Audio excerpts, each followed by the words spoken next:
Download करें जनमत Haryana app. आपकी बिरादरी के 10 मंत्री हों, मुख्यमंत्री आपका नहीं हो, तो आप ये समझते हो कि 10 मंत्री मिलके आपकी बात सिरे चढ़ा सकते हैं? राजनीतिक व्यवस्था ऐसी है। और ये राजनीति में मैं ये कहता हूं कि एक जो डॉक्टर भीमराव अंबेडकर ने जो हमारा संविधान बनाया, या जिसने भी पार्लियामेंट्री डेमोक्रेसी बनाई है, उसका अगर कोई अपभ्रंश है तो वो मुख्यमंत्री का दफ्तर है। यानी जिस मुख्यमंत्री को इतना भी एतबार ना हो कि मेरा मंत्री क्लर्क की या क्लर्क से छोटे कार्य कर्मचारी की बदली कर सकता है या रोक सकता है, तो मैं मानूं कि हाँ, कुछ प्रजातंत्र का सही स्वरूप है। लेकिन छोटे से छोटे कर्मचारी की बदली के लिए भी चीफ मिनिस्टर ऑफिस अगर फैसला करे तो भाई फिर आपकी मांग चीफ मिनिस्ट्री की होनी चाहिए, उससे छोटा कुछ नहीं है।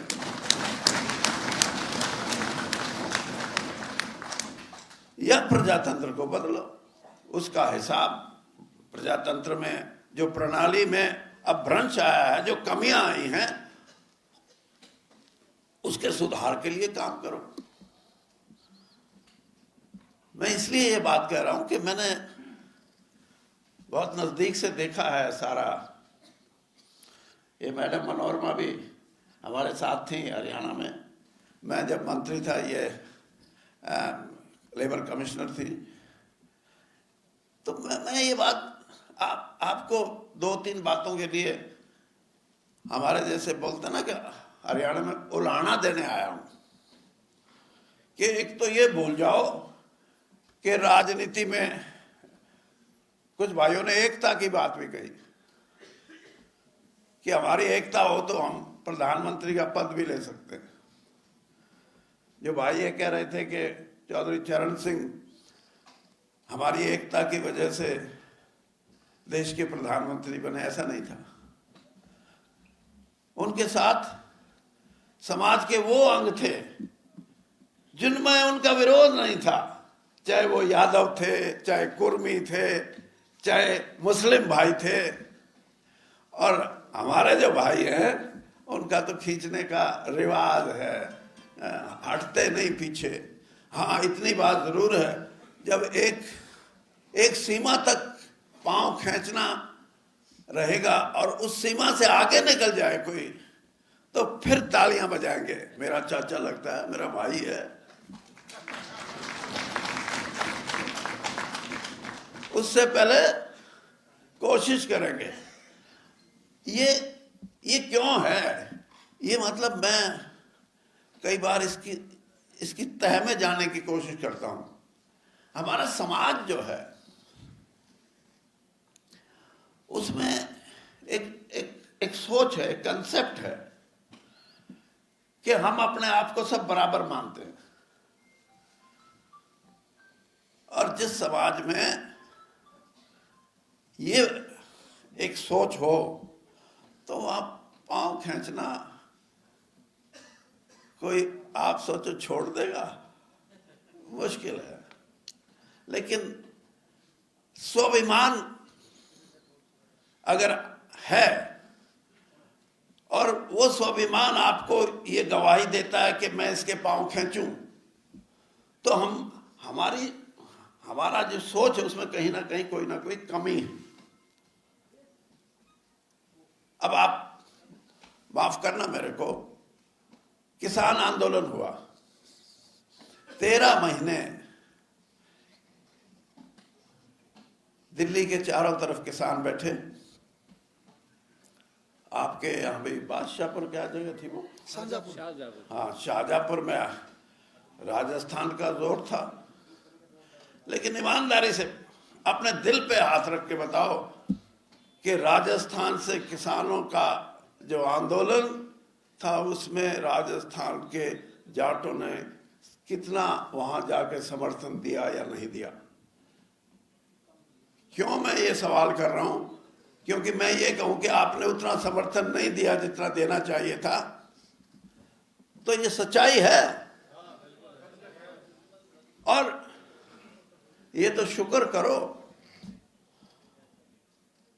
कि वो एक भाई के आंसू आ गए तो आंदोलन अपनी बुलंदियों पे चला गया, वरना आंदोलन अगर उस वक्त खत्म हो जाता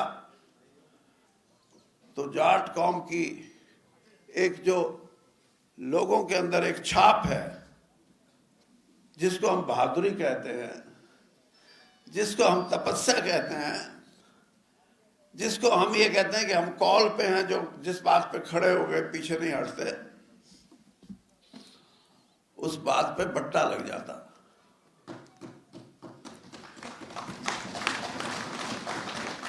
कई सवाल पूछते हैं मेरे से कि चौधरी साहब, आप तो भारतीय जनता पार्टी में हैं और मोदी जी के कैबिनेट मिनिस्टर रहे हैं 4.5 साल, आपको तो पार्टी लाइन पे चलना चाहिए था। उनको ये नहीं पता कि मैं आप में से हूं, आपका भाई हूं। उनको ये नहीं पता कि मैं दीन बंधु छोटू राम जी की बेटी का बेटा हूं।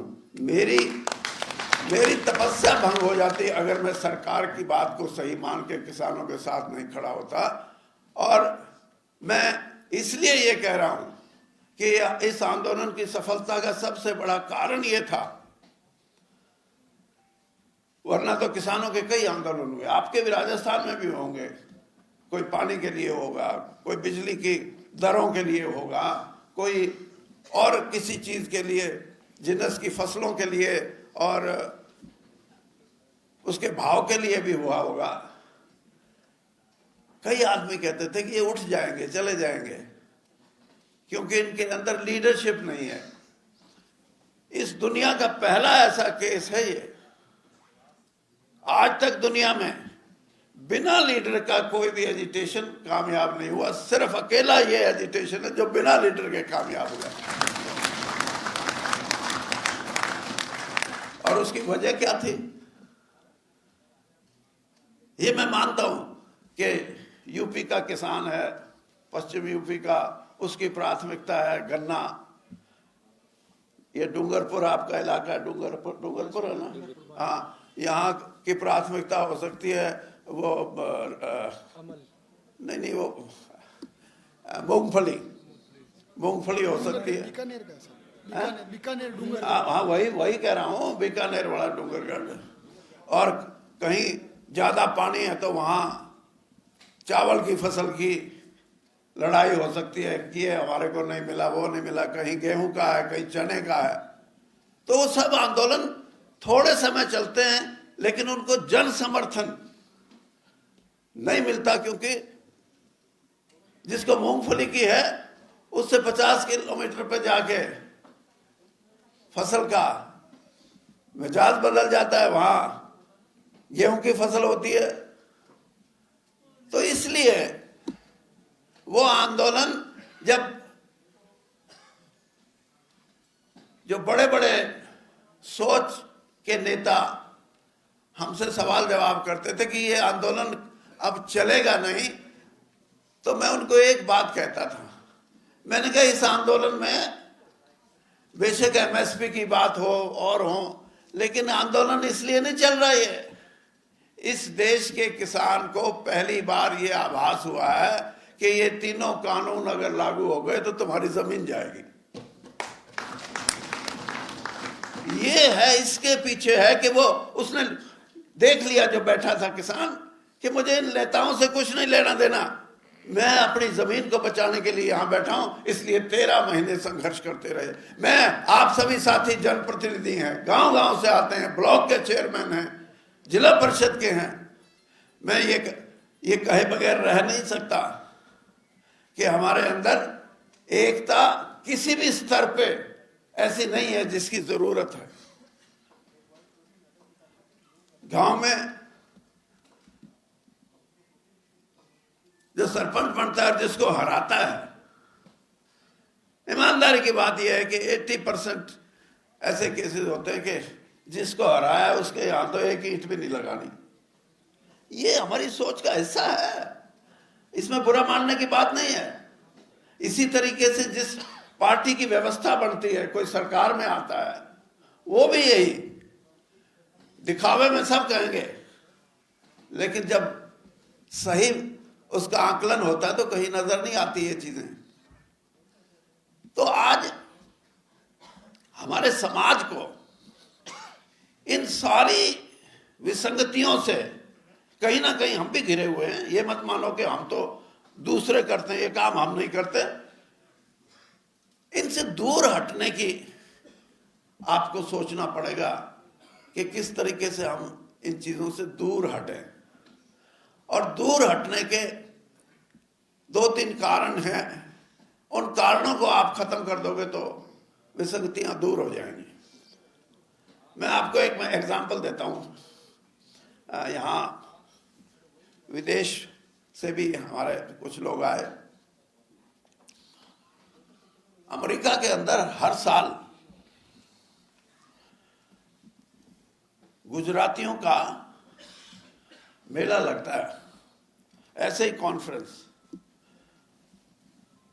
50,000 से और 1 लाख के बीच में 3 दिन तक बैठते हैं वो, और एक दूसरे की मदद करते हैं, एक दूसरे की टांग नहीं खींचते। अपने देश की बताता हूं। हमारे देश में बंबई के अंदर पारसियों की संख्या शायद 60 से 65,000 होगी कुल।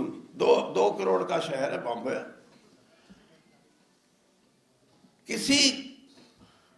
क्योंकि पारसी तो खेती तो करते नहीं, वो तो या तो बिजनेसमैन है या कुछ उद्योग है या कोई और, आजकल बहुत सी ऐसी चीजें हैं।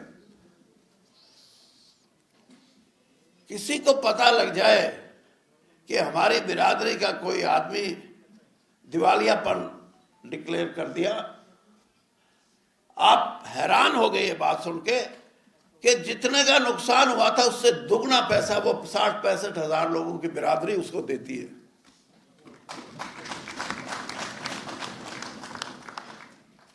हमारी सोच ये है, ठीक है इसका इलाज हो गया। अरे हाँ, इलाज उसका नहीं हुआ। इलाज उसका होता है जो ये सोच रखता है। हम अगर ये बात सोच लें तो फिर आपका जो रास्ता है उसके लिए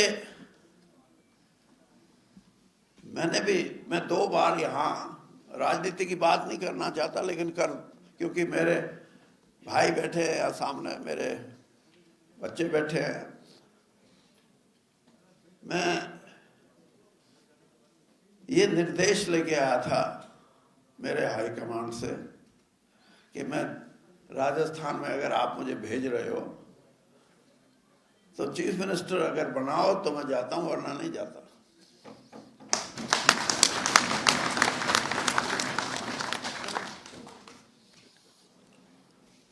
राजस्थान में जाट को चीफ मिनिस्टर बनाओ तो मैं जाऊंगा। 2 बार आप हैरान हो गए। और तब भेजते थे जब उनको पता लग जाता जाट नाराज है, और उसकी नाराजगी कौन दूर करेगा? अजी वीरेंद्र सिंह को भेजो। दूसरी बार जब भेजा तो मैं हाथ जोड़ लिए, मैंने कहा मैं नहीं जाता। कहने लगे क्यों? मैं कहा मैं गया तो पीटेंगे मेरे को, ये तो झूठ बोल के गए थे। तो खैर अब एक भाई कह रहे थे जी उनके नाम भी बता दो कौन है। राजनीति में नाम तो लेने नहीं चाहिए, अवाम में सब जैसे हैं वैसे ही हैं। लेकिन हमारे भाई उनमें से एक ग्रुप जाके बोलता है हाईकमांड को कि जी इसको कहाँ भेज दिया, हमारे भाई, नाम नहीं बताता, एक नहीं कम से कम 7-8, ये कहते हैं इसको उल्टा बुला लो, किसी के सिखाए हुए गए, अपने पांव पे आप कुल्हाड़ी मारने का ये सबसे बड़ी एग्जाम्पल होती है। और आपको ये भी बताऊं कि दूसरी जो बिरादरियां हैं उनका आपसे कोई ज्यादा प्यार मोहब्बत नहीं है। यानी आप जब बैठे होगे, 5 बैठे हो, एक आप है, फिर तो शायद माइल्ड आपका थोड़ा बहुत करें, लेकिन जब आप उठ के चले जाओगे तो वो चारों की जो गालियां हैं आपके लिए, मैंने बहुत सुनी है। हाँ, क्योंकि मैं 1977 में पहली बार MLA पढ़ा, तो जवान भी था और शक्ल सूरत भी ठीक थी, तो सब ये मानते थे कि तो पंडित होगा, और मेरे को अलग ले जाते थे, कहते थे जी जाटा का नाश कर होगा, वह क्यों अभी हमारे सुनते नहीं। तो मैं ये कह रहा हूं कि यानी हमसे प्यार कम है, उस प्यार को बढ़ाना है हमारे को समाज में, देखो। और ये प्यार जब तक नहीं बढ़ेगा हमारी एकता नहीं आएगी।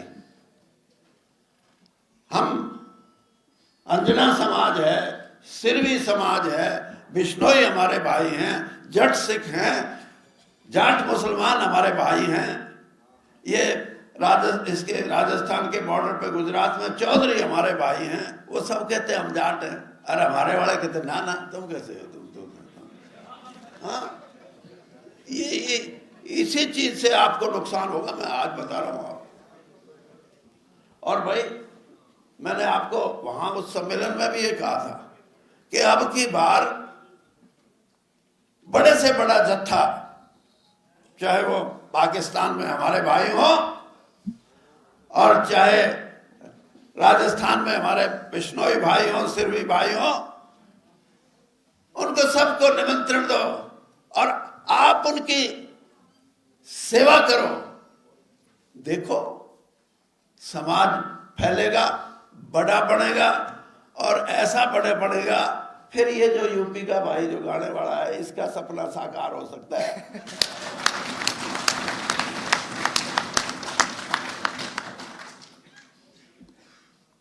वैसे मुश्किल है। और दूसरी बात मैं ये भी कहूंगा कि ये ठीक है कि हम सामाजिक रूप से अब आगे बढ़ रहे हैं, इसका भी बहुत लोगों को अच्छा नहीं लगता। जैसे अभी एक भाई ने कहा था, इनमें से कहा था कि हमारे कितने 3,000 बन गए, क्या था वो IS RS कितने बन गए? 1000 में से 300। 1000 में से 300, तो ये तो हजम होने वाली बात ही नहीं। हाँ, दूसरों की तो मोनोपोली है। एक समय था जुडिशरी में, हाई कोर्ट हो, निचली कोर्ट हो, ढूंढा हुआ नहीं मिलता था कोई जाट का बेटा मिल जाएगा। लेकिन आज मुझे खुशी है कि दिल्ली के अंदर, दिल्ली जुडिशरी में 600 से ज्यादा पोस्ट हैं, लगभग 1/4 पे पहुंच लिए अपने वाले।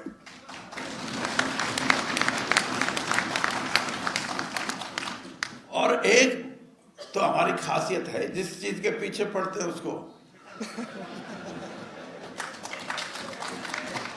लेकिन कई चीजें ऐसी है करो मत। देखो मैं तो अपना हरियाणा की बताता हूं। एक बार जो भी कहे JBT, जो भी कहे B.Ed, अरे मैंने कहा और भी बहुत सी चीजें हैं भाई लोगों। तो अच्छा है, उस समय इसकी जरूरत भी थी, लेकिन इस दुनिया में जाट की प्राथमिकता 2 ही हैं, एक है खेती और एक है नौकरी।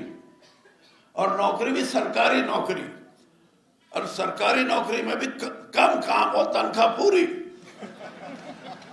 इससे हटके बात सोचो।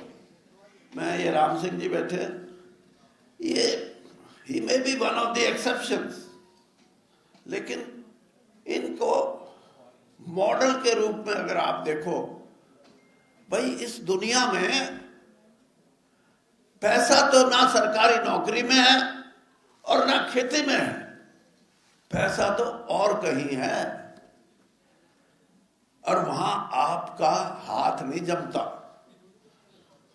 कोई बैंक से लोन ले रहा हो, आप अपने सरपंच को कहोगे सरपंच दिलवा देना, सरपंच भी कहेगा हाँ मैनेजर जानता है मेरे को दिलवा दूंगा। सरपंच उसके साथ जाएगा, मैनेजर कहेगा ये कागज पूरे करो, वो भी करके ले आएगा, दोबारा फिर कहेगा ये बाकी रह गया, 3 बार जाएगा, चौथी बार फिर मैनेजर कहेगा भैया मेरे को आप और भी चीजें बाकी हैं वो भी दो। चौथी बार हमारा भाई लड़के आएगा, क्या का मैनेजर है तो मत कर, घर बतेरी जमीन है, खा कमा लूंगा। ये एटीट्यूड रखोगे तो कभी राम सिंह नहीं बन सकते। इस देश में ऐसे ऐसे लोग बसते हैं जो पाकिस्तान से लुट पिट के आए थे और यहां आने के बाद आज वो रईस हैं, क्योंकि उनको व्यापार की नबज पता थी। जिसको नबज पता होगी वो बैंक मैनेजर पे 50 बार जाएगा और 50वीं बार भी बैंक मैनेजर उसको कह देगा नहीं मिलता पैसा, तो कह देगा जी कोई बात नहीं जनाब फिर आ जाऊंगा, और आप चौथी बार में ही तोड़ कर दो, देख लेंगे। मैनेजर कहेगा क्या देख लेगा। तो मैं आपसे इतना जरूर कहूंगा कि मैं एक एग्जाम्पल दे के भी बताता हूं आपको कि खेती में और खास तौर पर राजस्थान की खेती में तो इसीलिए आप उस एजिटेशन में भी ज्यादा भाग नहीं ले सके, क्योंकि आपको लगता था खेती यहाँ कुछ है नहीं, पानी तो है नहीं, बगैर पानी खेती होती नहीं, इसलिए ये जो एजिटेशन वाले हैं इनके तो पानी पूरी बहुत है, वो अलग बात है। मैं आपको एक छोटा सा उदाहरण देके बताता हूँ। मैंने एक लेख पढ़ा था अभी, एक देवेंद्र शर्मा है, वो एग्रीकल्चरिस्ट इकोनॉमिक्स पे उनके अथॉरिटी, वो बेंगलोर में ये जो कॉफी ग्रोअर होते हैं ना, जो कॉफी की खेती करते हैं, उन किसानों का सम्मेलन था, ऐसे जैसे आप बैठे। देवेंद्र शर्मा के साथ एक एग्रीकल्चर का इकोनॉमिस्ट इंग्लैंड से आया हुआ था। उसने अपने भाषण में कहा कि भाई बताओ, आप को 1 कप कॉफी 5 सितारा होटल में जो 200 रुपए की मिलती है, उस पे आपको कितना मिलता है? तो वो तो किसान था, वो कहने लगे जी हमारे को तो क्या पता, हम तो बस मंडी तक बेच के आते हैं, उसके बाद तो। उसने खुद बताया कि 200 रुपए का 5 सितारा होटल में उस किसान जिसने कॉफी पैदा की है, होटल वाला तो 200 रुपए लेता है, उसको 2 रुपए 37 पैसे मिलते हैं उसमें। यानी इस अन्याय के खिलाफ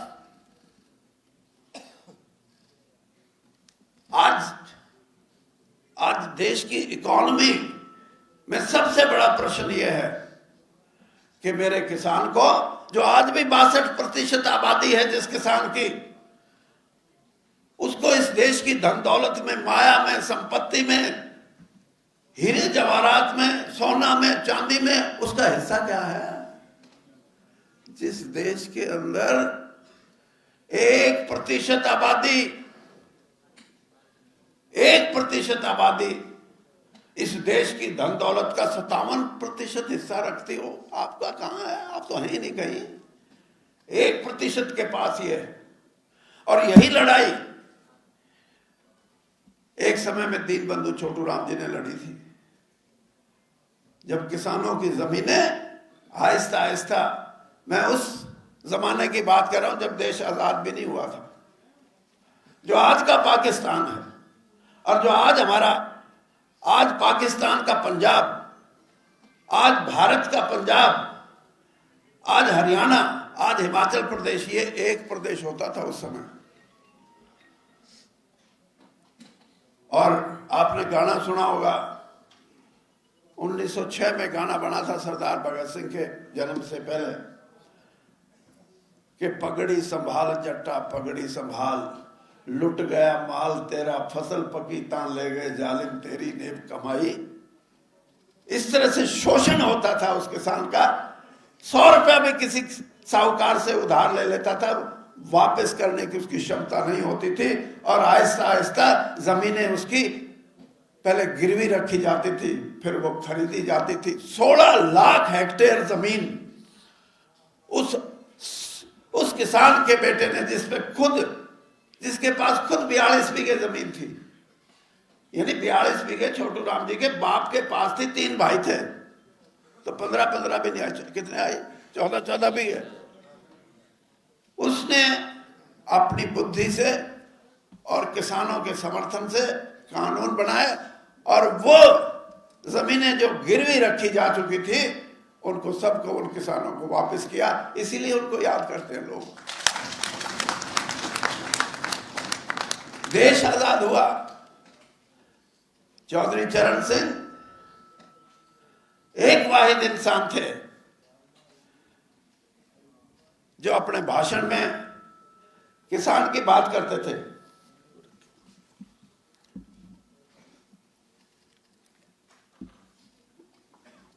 ना तो आजादी के बाद तो फैशन बन गया था कि बात करो, ऐसे समाज के वर्ग बना दिए,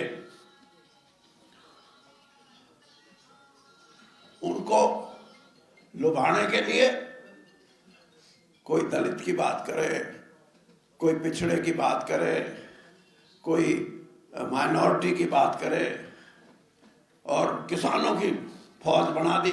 ये मार्जिनल फार्मर, ये स्मॉल फार्मर, ये कुलक, यानी इस देश के अंदर वो जमाना गया। किसान किसान है, और किसान का नाम लेके कोई किसान को बांटने की कोशिश करता है, वो गलत। तो इसलिए मैं आपसे ये कहता हूं कि ये लड़ाई बड़ी अनोखी है, लंबी है। आप समाज के उस वर्ग से हो जिसमें आपका लोहा माना जाता है आज भी। हमारे अभी खेल हुए, विश्व कुश्ती थी या पता नहीं क्या था, उसमें हमारी 4 लड़कियां और 6 लड़के पहलवानी में गए देश का प्रतिनिधित्व करने के लिए। 10 के 10 मेडल ले आए, और उनमें 10 में से 7 के गोल्ड मेडल थे। तो एक ने कमेंट किया, कहने लगा 10 के 10 जाटों के बच्चे थे, 10 के 10 मेडल ले आए, उसमें भी 7 सोने के, इन पे केस बढ़ा दो स्मगलिंग का। मतलब उसने ये कहा कि हम देश का नाम रोशन करते हैं, कोई ऐसी बिरादरी दिखाओ जिसके एक खेल में 10 के 10 बच्चे एक ही बिरादरी के गए हो। हमारे गए और मेडल जीत के लेके आए। लेकिन उससे भी तो बात, तो ये बातें मैं आपको इसलिए कह रहा हूं कि आपने तैयारी करनी है जो सही। ये तो तैयारी के लिए है, और तैयारी का मतलब ये कि आप समाज में ऐसे हो जिसके पल्ले 200 आदमी भी हैं, किसी के पास 5000 की ताकत भी है, और जिस दिन 5000 से ऊपर टप जाओगे, एमएलए का इलेक्शन भी लड़ लियो, वहां भी बात बढ़ सकती है। ये मैं इसलिए कह रहा हूं कि आपका जो सम्मेलन हो, मैंने इसलिए शिकागो में और न्यूयॉर्क में होने वाले गुजरातियों के सम्मेलन की बात कही है, उससे बड़ा और एकता भी उसी से आती है। कोई ये कहना एक हो जाओ, ऐसे नहीं होते। जब संस्कार हमारे ऐसे हैं कि हम इकट्ठे होंगे तो अपने आप एकता आएगी। कोई कहेगा कहाँ का है भाई, अजी मैं तो कुरुक्षेत्र का हूँ, वो इतनी दूर कैसे आ गया, वो अपना गांव का बताएगा नाम। फिर प्यार मोहब्बत, आपस में मेल मिलाप, और आजकल तो आओ ना फोन पे सब। तो ये ताकत पैदा तब होगी जब आप जनप्रतिनिधि पंचायतों के रिप्रेजेंटेटिव इस सम्मेलन को ये कहेंगे कि हम जिम्मेवारी लेते हैं। ये दो भाई जो हैं, इनका प्रयास है और प्रयास भी इनका अनोखा है, लेकिन क्या पता इस प्रयास से कोई नई क्रांति शुरू हो जाए। देखिए 1976-75 में गुजरात के कॉलेज में फीस का झगड़ा था, स्टूडेंट की फीस का, विद्यार्थियों की, और वो आंदोलन संपूर्ण क्रांति में बदल गया जब जयप्रकाश नारायण वहां आए। तो हो सकता है इन दोनों भाइयों के अपने काम से जो आपकी सोच है और जो हम सामाजिक रूप से अपना हिस्सा मांगते हैं कि हमारे को 200 रुपये में 2 रुपये 37 पैसे तो ना दो यार, कम से कम 10 रुपये दे दो, हम तो उससे भी काम चला। ये लड़ाई लड़नी है। ये आर्थिक तौर पे मेरा किसान, गांव में रहने वाला आदमी मजबूत हो, ये लड़ाई जब तक आप नहीं लड़ोगे, दूसरे आपके साथ जुड़ेंगे जब आपका संगठन मजबूत होगा। और ये संगठन मजबूत होगा जब आप ऐसी लड़ाई के लिए तैयार हो जाओगे। लड़ाई तो हमारी रगों में है, अगर कोई सामने ना मिले तो अपने आप लड़ने लग जाते हैं हम। हाँ तो है अब ये, लेकिन अब बहुत है जो आपके सामने आएंगे। जागृत हो चुका है हमारा भाई, और इसीलिए चाहे फौज हो, चाहे खेल हो, चाहे खेत हो, खलियान हो, और चाहे राजनीति हो, राजनीति में भी आपका ही लोहा माना जाता है। और मैं इसलिए नहीं कह रहा, मैंने देखा है कि थोड़े से भी ज्यादा है। राजनीति के आगे, राजनीति के पीछे, हर हलचल को जानने के लिए हमारे YouTube चैनल जनमत हरियाणा को लाइक करें, सब्सक्राइब करें और अपडेट रहने के लिए बेल आइकन दबाना ना भूलें। देखते रहें जनमत हरियाणा, सच के अलावा कुछ भी नहीं।